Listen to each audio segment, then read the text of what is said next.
What's going on, guys? Today we're coming at you with 10 quick, useful facts that are going to help you on your keto diet. They're things you might not know, but at least one or two of these I think will be useful to you. Yeah, and you might even know them already, but just another reminder. Number one, probably the most confusing one. There isn't really a such thing as a hidden sugar. I hear this a lot on the internet, like, how much hidden sugars are in that? I know there's no sugar on the label, but what about the hidden sugars? Yeah. There's no such thing.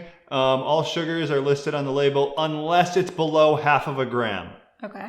So like in bacon, sometimes you'll see sugar, but on the label, it'll say 0 grams. That's because it's a very small amount. The only time that will come into play to actually be effectively a hidden sugar is Cool Whip, for example, where it might say no sugars on the label, but the serving size is so small. Yeah. It'll have like 1,000 servings per container. And you're eating at least 500 servings at a time. So there's like a few scenarios like that where I guess they exist, but for the most part, in your everyday life, hidden sugars aren't really a thing. Yeah, it's just about reading the label and figuring out where the sugar's coming from. And there's different words you can look for, like dextrose, maltodextrin. People will think like those are hidden. But no, if there's 0.5 gram or more of those things, it will be listed as a sugar. Tip number 2, and this is something I didn't know for a really long time, is that Starbucks iced coffees always have simple syrup, 20 grams of sugar in there, unless you say no classic syrup. Like, I've tried it with the sugar. You can't really taste it. It tastes just like takes away the bitterness, I guess. Yeah. But so they put 20 grams in like a medium-sized iced coffee. Automatically. So you always have to say no classic sugar, and then you can say sugar-free vanilla if you want to add something sweet to it. Number 3, probably not as important, but IHOP, which I don't think that many people go to IHOP. My dad.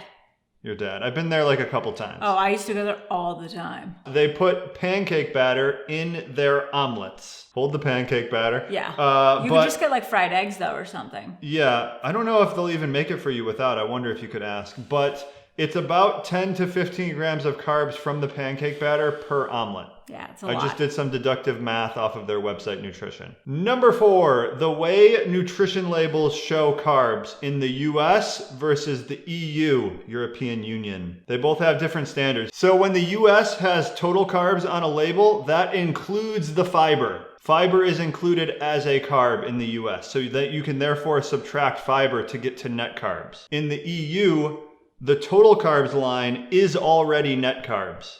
They call it available carbs because it's the amount of carbs that have an impact on your actual body, your blood glucose, etc. Because fiber is undigested. Don't be subtracting fiber on a European nutrition label. Like sometimes You'll get negative zero. You'll get negative numbers. Yeah. You scream. Do I? Do you have to like change the audio between me and you? No, I don't, but I'm always louder. So, yeah. Number 5. A lot of people have asked if adding fiber to something that's high in carb will negate the carbs. Yeah. No. So if you have like a pint of Ben & Jerry's and you pour Metamucil on it, you're not going to, have less overall carbs because you're eating Metamucil alongside. This is a surprisingly common question. Yeah. So you have 20 grams of carbs from ice cream. If you pour 10 grams of fiber on it, you then have 30 grams of carbs and of ice cream. And 10 grams of fiber. Number 6, artificial sweeteners. This is a little bit more dicey of a situation. So I've yet to see any evidence at all, and I've looked, for artificial sweeteners to impact someone's blood glucose, like in the situation of a diabetic, for example. So that is the artificial sweeteners we're talking. Aspartame, sucralose, isolfame potassium, saccharin, those type of ones, the actual chemically made like laboratory ones. So it's another debate entirely whether or not they're good for your health. I've seen studies that show it affects your gut microbiome and can therefore cause insulin resistance long term.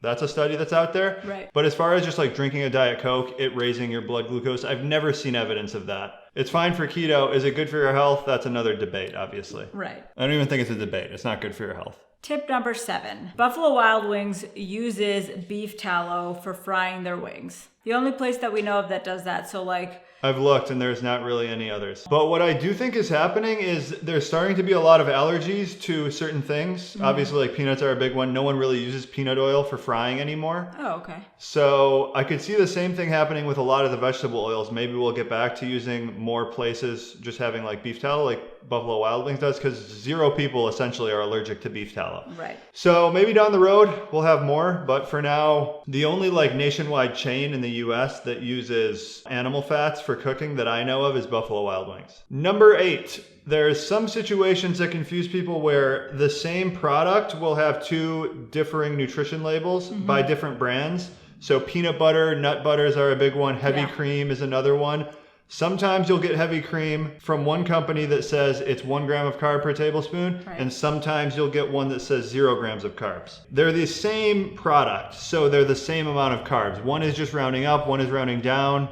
I don't know why the labels are different, but that's just how it worked out. There's about a half a gram per tablespoon. Same with like peanut butter and stuff. You'll see some that even say like 1 gram of net carbs and some that say like 4. Tip number 9, drinking when you're out. So we get the question about wine a lot. A lot of people want to enjoy a glass of wine, not a big deal. We like to, and I think this is a good route to go, ask the waiter, ask the bartender what their driest wine not on tap, but like what their driest bottled wine is. And you can either just go with that, you can have them give you a little sample, you could taste it yourself. Otherwise, like Pinot Grigio, Sauvignon Blanc for whites, and then Cabernets and Pinot Noirs are pretty solid choices as far as dry goes. And they're around 4 to 5 carbs per 5 ounce glass. Number 10, we're just going to do rapid fire things that come to our head because we couldn't think of number 10. But one good one is if you order takeout barbecue, especially here in the South, there's like a lot of barbecue takeout spots. You can ask what they use in their seasoning. Just do you use sugar or brown sugar in your seasoning rub? Or a lot of times you can actually look in the store. They sell the seasoning separately and you can see what's in it. As far as fast food burgers go, Wendy's seems to be the best option. It's fresh, never frozen. When you're looking for protein bars, we have a couple other videos on this. There's really 2 ingredients that you want to look for that they subtract when they're calculating net carbs, but that actually impacts your blood glucose. Maltitol and then IMO fiber, isomalto-oligosaccharides. Both of those are digested and they will have an impact, so you can't just totally subtract them. Hope those tips were helpful, and if you have any really good ones that we missed, definitely comment them below for other people to see and use in their own life.